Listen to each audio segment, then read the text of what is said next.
안녕하세요. 수익으로 촉촉히 젖어드는 유튜브계 신성 삼삼한 촉선생입니다. 나라고 다 맞추겠냐? 당연히 다 맞추지. 맹모 삼천지교. 나는 떡을 썰 테니 너는 글을 쓰고. 한석봉 어머니. 우리나라 부모님들 교육열은 예로부터 남달랐죠. 비록 본인들은 못 먹고 못 살아도 내 자식 교육이 먼저다. 우리나라 부모님들은 학생 1인당 한 해에 약 8,200달러. 어쨌거나 이 평균 금액은 OECD 최고봉입니다. 오늘은 이런 교육열이 현재 어떤 상황이고 주식과 무슨 관련이 있는지 알아보도록 하겠습니다. 자, 지금 보시는 그래프는 최근에 서울시 교육청에서 조사한 자료인데 코로나 이전과 그 이후 사교육비 그 비용이 얼마나 변화되었느냐 하는 것을 보여주고 있습니다. 자, 코로나 발생 전 고등학생 월 64만 6천 원 정도 쓰다가 2020년 작년이죠. 67만 9천 원. 야, 줄지가 않았어요. 그리고 올해 들어서 74만 원까지 올랐죠. 야, 고등학생 둔 학부모님 상당히 부담이 크시겠습니다. 중학교, 초등학교는 작년 좀 줄다가 다시 점프업을 합니다.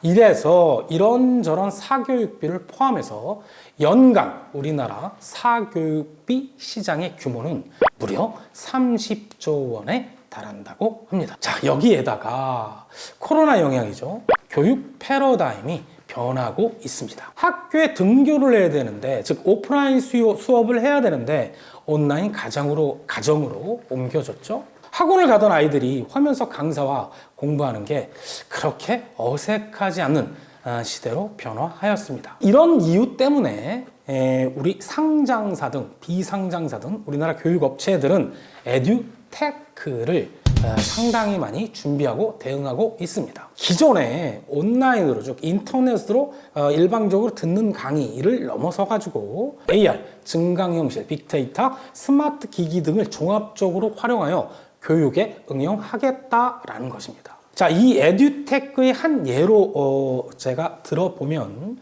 수업 중에 즉 인터넷이나 뭐 이런 수업 중에 학생들이 졸거나 자리에 없을 수 있겠죠. 그런 반응이나 표정을 캐치한다라는 거예요. 어떤 기술적으로. 그래서 그 집중도 분석을 하는데 이렇게 해서 어떤 학습에 인터넷을 통해서 하지만 집중도를 높이는 뭐 이런 것들이 에듀테크의 한 예라고 볼 수 있죠. 지난 5월 우리나라 코트라와 미국의 데이터 분석 업체 홀런 IQ 그 업체가 전망을 했어요. 이 에듀테크 시장은 코로나 이후에도 2025년까지 연평균 16.3% 시장이 성장하여 무려 3,400억 달러의 시장을 형성할 것이다. 이것을 뒷받침하는 우리나라 조사 자료도 있습니다. 그 옛날 해법수학으로 유명한 천재교육이 학부모를 대상으로 선호도를 조사했어요. 무슨 선호도냐? 코로나가 끝난다면 어떤 학습 방식을 원하냐라는 것이죠. 근데 무려 46.3%의 그 학부모님들이 온라인, 오프라인 병행 등교를 원한다라는 것이죠. 이것은 오프라인만 원하는 학부형들과 거의 동급입니다. 코로나 이후에도 온라인과 관련된 어떤 학습 방법은 계속 쭉 이어질 것이다 라고 생각이 듭니다. 돈 벌고 싶지? 오늘의 추천 종목 그냥 들어가 버리겠습니다. 디지털 대성 4개의 종속회사가 있죠. 주력 사업은 이러닝, 독서논술, 국어교육, 학원, 프랜차이즈가 되겠습니다. 자, 앞으로 이 디지털 대성이라는 종목이 주식시장에서 주가가 오를 것 같은지, 즉 그 사업성이나 어떤 수익성으로 돈을 더 벌 것 같은지 살펴보도록 하겠습니다. 그 첫 번째로 일단 기본 사업의 실적이 매우 좋아지고 있습니다. 올해 1분기 실적을 살펴보았더니 전년 동기 대비 매출이 무려 505억으로 42%, 영업이익은 33억으로 무려 작년 동기 대비 10배가 증가하였어요. 작년 회사를 2개 흡수 합병을 하였는데 사업 부분별로 고르게 성장하였다라는 얘기입니다. 교육업체로 보아서는 교육 부분에 교육 포트폴리오가 상당히 최적화 돼가고 있다라는 말씀이죠. 그 첫 번째로 디지털 대성의 주축은 이러닝을 하는 대성 마이맥입니다. 1분기 매출이 전년 대비 33%가 증가하였죠. 이 대성 마이맥은 무엇을 하는 회사냐? 수험생을 대상으로 수능, 대비 국영수 등 다양한 온라인 동영상 강의와 교재를 제공하는 회사인데, 이 대성 마이맥이 주력으로 제공하는 상품의 이름이, 브랜드의 이름이 19 패스가 되겠습니다. 수험생의 나이 19살에 맞게 네이밍한 것이죠. 올해 1년간 수강료 25만 원만 내면 내신이든 수능이든 대성 마이맥에서 제공하는 모든 강좌를 수강할 수 있는 수험생들에게 가성비 높은 프리패스 상품으로 인정받고 있습니다. 업계 1위를 차지하고 있는 메가스터디 메가패스 43만 원, 그 1년 비용과 비교해서 상당히 저렴한 편이죠. 학생들이 인정하는 스타 강사 7명을 보유하고 있죠. 메가 9명을 보유하고 있죠. 결코 메가 스터디에 비해서 떨어지지 않습니다. 그래서 그런지 회원 수가 몇 년 내 계속 지속적으로 증가하고 있고, 이러닝 업체 중 아까 말씀드렸지만 메가 다음으로 MS 2위를 지금 차지하고 있죠. 자, 지금까지도 괜찮지만 앞으로도 더 지속 성장할 것 같은데, 그 이유를 3가지만 대보도록 하겠습니다. 대학 입시 정시 비율이, 수시가 아니고 정시 비율이 2022년까지 42%로 확대됩니다. 그러면 무엇을 봐야죠? 수능을 봐야죠. 마이맥의 19 패스라는 상품은 수능에 굉장히 포커스가 맞춰져 있다는 것입니다. 두 번째, 학력 인구가 감소하고 있어요. 출산율이 저하되고 있는 영향을 받고 있는 것이죠. 그러나 1인당 월 평균 사육비가 증가 일로에 있죠. 그래서 이런 교육 사업, 특히 온라인 쪽, 더 나아가서 에듀테크 쪽 교육 사업은 경기 변동과 상관없이 성장 가능할 걸로 판단이 됩니다. 그리고 또한 진입 장벽이 높다라는 것이죠. 상위 3%의 업체가 매출이 42%를 먹고 있는 시장이 되겠습니다. 이런 이유로 대성 마이백, 디지털 대성은 계속적으로 성장할 것 같습니다. 2019년 11월 교육부는 대입제도 공정성 강화 방안을 발표해요. 거기에는 뭔 내용이 있냐면 학생부 비교과 영역, 자기소개서, 추천서를 축소 내지는 이런 것들이 다 수시에 필요한 거죠. 폐지하겠다. 서울 16개 주요 대학, 서울대 포함입니다. 2023년까지 내후년입니다. 정시 비율을 40% 이상으로 확대하겠다. 이렇게 되면 말입니다. 정시 선발 인원이 5,600명 정도 증가하는데, 이것이 그 온라인 교육업체의 텃밭이 된다는 것이죠. 자, 2020년, 작년이죠. 서울대 등 주요 서울 8개 대학의 정시 경쟁률은 5대1 정도 됐어요. 사실 정시 비율이 올라가면 경쟁률이 더 올라가는데 5대1만 보더라도 5,600명 곱하기 5배? 3만 명에 가까운 온라인 수험생이, 그 교육생이 는다라는 얘기죠. 자, 여러분들 느낌 오셨나요? 자, 두 번째로 대성 마이맥 이외에 어떤 확실한 계열사 3개를 갖고 있죠. 독서 논술 교육, 우리나라 MS 1위인 한누리 열린 교육이 있습니다. 작년 11월 합병을 했는데요. 한누리 열린 교육은 올 1분기 무려 회원 수를 12만 명으로 증가시켰어요. 2015년 6만 명에 비해 2배가 성장하였고 계속 증가하고 있습니다. 독서 교육 시장은 초등학생이 80%, 중학생 16%, 유아 시장 3%, 그리고 성인 시장으로 계속 확장하고 있습니다. 디지털 대성 사나의 회사 이름이 이감인데, 이 회사는 뭐 하는 회사냐? 수능의 국어 모의고사에 전문화된 회사죠. 2022년, 내년이죠. 국어 수능은 EBS 연계율을 50%로 축소한다고 해요. 지문을 EBS 교재에 나온 걸 그대로 인용하지 않고 간접 연계 방식으로 간다라는 거죠. 그대로 지문을 수능에 인용하지 않는다라는 얘기죠. 자, 이런 것은 지금 현재 국내 최강자 이감에게는 확실한 수익원으로, 증가하는 수익원으로 작용할 것 같습니다. 자, 1분기까지 매출이 작년 대비 18%가 증가하였고 영업이 흑자 전환했는데 모의고사 한 열대 번 치죠. 모의고사가 거듭될수록 이감의 국어 모의고사 수요는 굉장히 많이 증가할 것 같다라는 업계의 전망입니다. 학원 프랜차이즈는 조금 실적이 미미했어요. 왜 그럴까요? 학원을 가야 되는데 보내질 못했죠. 코로나 때문에. 근데 그것이 앞으로 좋아질 것 같아요. 왜 그런지 봅시다. 자, 지금 보고 계시는 표는 정부에서 발표한 코로나 백신 접종 일정입니다. 자, 학생들과 관련된 것만 보도록 하겠습니다. 7월 셋째 주 고3, 고교, 교직원, 화이자 맞추는 계획이네요. 그 다음에 4주째는 어린이집, 유치원, 초중교 교직원 돌봄 인력. 그리고 8월에는 고3 학생회, 재수생 등 대입 수험생을 마친다라고 하죠.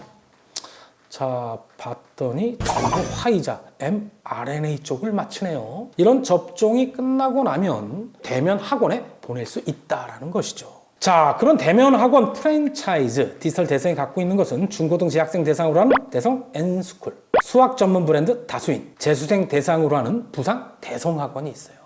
지금은 실적이 미미하지만 8, 9월이 넘어가면서 백신을 맞춰가면서 상당히 폭발적으로 늘어나지 않을까라는 게 이 촉 선생의 예감입니다.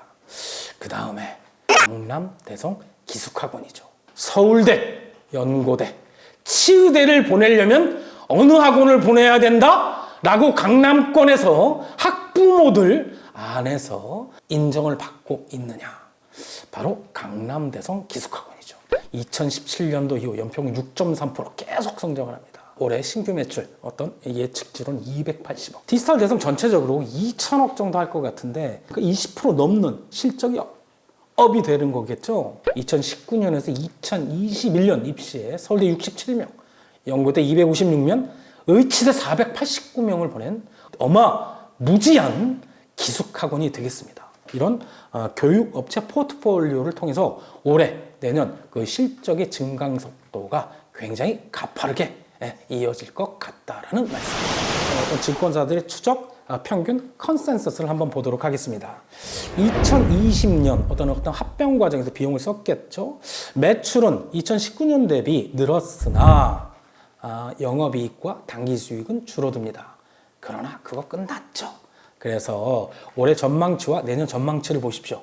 올해 전망치를 보면 매출액도 약 30% 이상 늘 것 같고, 그 다음에 영업이익은 무려 더블 이상 늘 것 같다라는 게 전망입니다. 그런 전차로 인해서 주당 순이익 EPS와 주당 순이익 비율 PER이 11배 수준, 그 다음에 EPS는 더블 이상 늘 거로 전망이 되죠. 우측에 그래프를 볼까요? 전망치를 보면 작년에 비해, 그리고 그 전년도 어떤 예년에 비해 영업 매출액과 영업 이익률의 증가 속도가 올해 가팔하게 예상하고 있다라는 것입니다. 올해 전망치가 월등히 좋다라는 것이죠. 매출액, 영업이익, 당기순이익, EPS, PER. 자, PER, PBR 차트를 잠깐 볼까요? 자, PER을 보면, 자, PBR은 보지 말고 PER만 봅시다. 자, 지금의 전망치가 맞다고 한다면 PER이 9.6배까지 떨어집니다.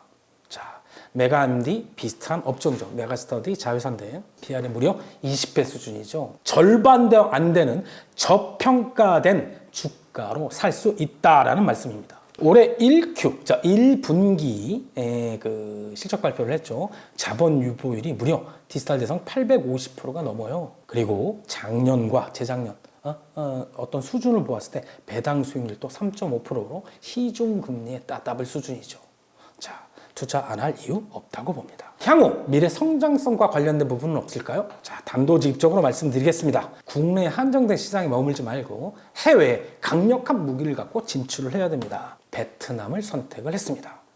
베트남 하노이에 내년 가을 학기 오픈.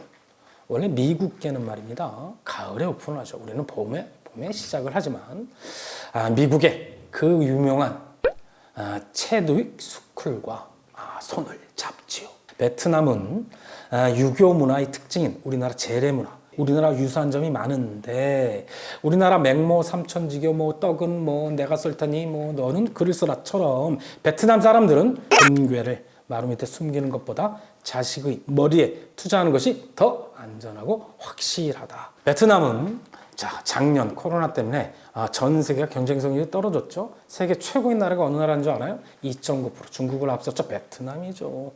작년을 제외하고는 7%대 성장을 하고 있는 나라입니다. 중국 못지않죠. 자녀 교육에 대한 열망은 우리 한국보다 더 뜨거운 현실입니다. 자, 그러면 디지털 대상이 왜 국제학교를 베트남에 설립을 하느냐? 왜 이것이 디지털 대성에게 성장 동력이 되는지 한번 살펴볼까요? 첫 번째로 인구가 많아요. 9,800만 명, 1억 명이죠. 우리나라 더블이고 게다가 인구가 많을 뿐만 아니라 인구의 어떤 연령을 보면 젊습니다. 24살 이하가 41%, 35세 이하가 60%죠. 1인당 가처분 소득 폭증하고 있습니다. 2019년 1,909달러에서 2023년 내후년이죠. 3,062달러. 경제 성장률과 맞물려 있죠. 자, 자녀 교육에 투자할 수 있는 돈이 늘어나고 있다라는 것이죠. 게다가 베트남은 최근에 법령을 개정했어요. 국제학교에 입학이 가능한 베트남 자국민 학생 비율을 20%에서 49.9%, 50%로 상향 조정을 해버렸죠. 자, 베트남이 해외에 보내는 유학생의 증가율은 연 평균 12%에 달합니다. 그래서 2030년 얼마 안 남았죠. 베트남의 사교육 시장 규모는 US 달러로 3 빌리언. 3빌리언, 빌리언은 10억이죠. 자, 30억 달러. 이거 대충 계산해 보니까 33조 원 어마어마한 시장이 되는 거죠. 우리나라가 OECD 최고봉인데 몇 년 안에 따라온다라는 말씀. 우리나라에 체드윅 국제학교가 있습니다. 2010년 우리나라 송도에 진입을 합니다. 우리나라 특징을 한번 볼까요? 일단 교육비 한번 보겠습니다. 빌리지 스쿨, 이건 초등학교 유치원이라고 보면 되겠고, 미들스쿨 중학교, 어펄스쿨, 하이스쿨 고등학교로 보면 되는데, 자 봅시다. 대충 뭐 2,200~300만 원, 2,700만 원 플러스 한 해 교육비가 US 달러로 또 봤죠. 교사 선생님들이 미국 분들이 태고 이익을 또 미국으로 송금을 해야 되니까. 야, 학생 1인당 1년 보내는 학비가 4천만 원이 넘는군요. 자, 베트남도 비슷한 어떤 가격으로 그 학비가 책정될 것 같습니다. 자, 이 체드윅은 우리나라에서 소위 상위 1%만 입학할 수 있는 명문 국제학교로 통합니다. 왜 그러냐? 미국의 WSASC라는 곳이 있어요. 이게 우리나라 교육부와 같이 학교 관리 감독을 하는 미국 기관인데, 여기서 공부를 하면 미국 대학 입학 시 학력으로 인정해 줘요. 그리고 이 체드윅 송도 국제학교, 우리나라에 소재하는 졸업생들의 미국 명문대 진학률을 보니 하버드, 예일 등 아이비리그 아시죠? 동부. 거기에 평균 매년 졸업생 중 12%가 가고, 아이비리그 말고 스탠포드 등 명문 대학 포함해서 졸업생 50%를 진학시키고 있어요. 꾸준하게. 전지현 씨 아시죠? 한류의 열풍 전지현 씨 아들이 이제 6세, 6살이 됐어요. 체드윅 송도 국제학교에 합격했다라는 소식이 들리죠. 전지현 씨 아드님 한 명 달랑 합격했습니다. 베트남의 상류층은 현재 국제학교를 선호합니다. 대부분 국제학교를 보내고 난 다음에 해외로 유학을 보내고 있죠. 가구 수입 중에 가장 높은, 비용 지출이 높은 곳이 사교육비고, 그리고 저 어떤 환경을 보면요, 하노이 소재 기존 국제학교가 지금 좀 있는데, 그 앞에를 보면, 저녁 때 보면 무한 통학 차량 행렬, 부모들이 데려다주고 데려가려고 하는 거겠죠. 그리고 지나가는 학생들이 자유롭게 영어를 해요. 야, 이것은 마치 코로나 이전 제주도 학원과 분위기와 유사하죠. 여러분들 느낌 오셨나요? 자, 그리고 말입니다. 얼마나 이 회사가 좋아질 것 같으면 경영진들이 장내에서, 주식시장 장내에서 자기 주식을 사들이고 있습니다. 자, 대표님 이름이 김희선 대표님인데 올 1월 2만 주를 장내에서 매수를 하죠. 그리고 부회장 계세요. 김인규 부회장님이 6월에 22,900주를 매수를 하죠. 이분의 평당가는 8,400원 수준입니다. 지금 현재 가격 수준이죠. 왜 매수를 했는지 물어봤어요. 그랬더니 대답을 작년 11월 특히 한우리와 그 다음에 강남 대성 기숙학원을 합병을 해서 이런 것들의 미래 성장성도 좋고 수익에, 즉 회사 디지털 대성의 발전에 혁혁하게 공헌할 것이다. 실적이 크게 증가할 것이다. 판단돼서 샀다라고 합니다. 자, 일반적으로 얘기를 할까요? 경영진의 강한 성장 의지, 책임 경영을 엿볼 수 있죠. 자, 수급이 좋아지고 있는가 보도록 하겠습니다. 그 일본 차트를 보고 계시고 그 밑에 외국인 보유 수량과 기관 보유 수량을 보고 계시는데 외국인 보유 수량은 22만 주는 얼마 없어요. 무시하도록 하겠고 기관 보유 수량을 보죠. 자, 올 4월서부터 주가가 조금씩 오르기 시작했고 지금 최근 들어 좀 주가가 하락하고 있는데요. 4월서부터 6월까지의 평균 매입 단가 한 97만 주를 보유하고 있는데 평균 매입 단가를 보면 현재 8,400원 수준이에요. 기관들은 아직 어마어마한 주식을 샀는데 먹은 게 없다라는 것이죠. 여러분들이 판단하시기 바랍니다. 자, 차트상 사도 되는 자리인지 볼까요? 자, 제가 좋아하는 차트죠. 5개월 녹색 이동평균선이 예쁘게 올라가고 있고 6월달 거래량을 늘리면서 나는 앞으로 갈 수도 있어 라고 외치고 있죠. 그리고 이번 달 들어 약간의 조정을 보이고 있습니다. 자, 이럴 때 분할 매수하면 좋다라는 얘기죠. 자, 차트상 사도 되는 자리인지 제가 지난번 시장부터 그러니까 같은 업종 내 유사 기업을 비교했죠. 자, 무엇을 비교했냐? 비상교육, 청남러닝, 메가MD, 디지털 대성. 이 네 가지 상장 기업 중 어느 것이 최근까지 가장 주가가 덜 올랐죠? 오렌지색인 디지털 대성이죠. 무엇을 사야 할까요? 앞으로 하노이 국제학교, 채도익까지 생각을 한다면 너만 알려줄게. 매수 추천가 알려드리겠습니다. 중단기 목표가, 장기 목표가 알려드리겠습니다. 자, 매수 추천 가격은 20일 이동평균선 가격대인 8,500원 내외. 오늘 방송일은 7월 5일인데요. 오늘 종가 수준이 되겠습니다. 8,500원 밑에서 적극적으로 분할 매수하기 바라겠고요. 중단기 목표가 9,700원 드리는데 이것은 지난 6월 고점이 되겠습니다. 장기 목표가는 최근 증권사가 목표가로 제시하는 11,000원을 드리도록 하겠습니다. 교육은 백년지 대계라고 했습니다. 주식 배워서 남 주나요? 아는 게 곧 돈입니다. 주식 투자 이젠 근심을 털어놓고 다 함께 척척척 척척척. 이상 삼삼한 척선생이었습니다. 구독 좋아요 척선생이다 알람 설정까지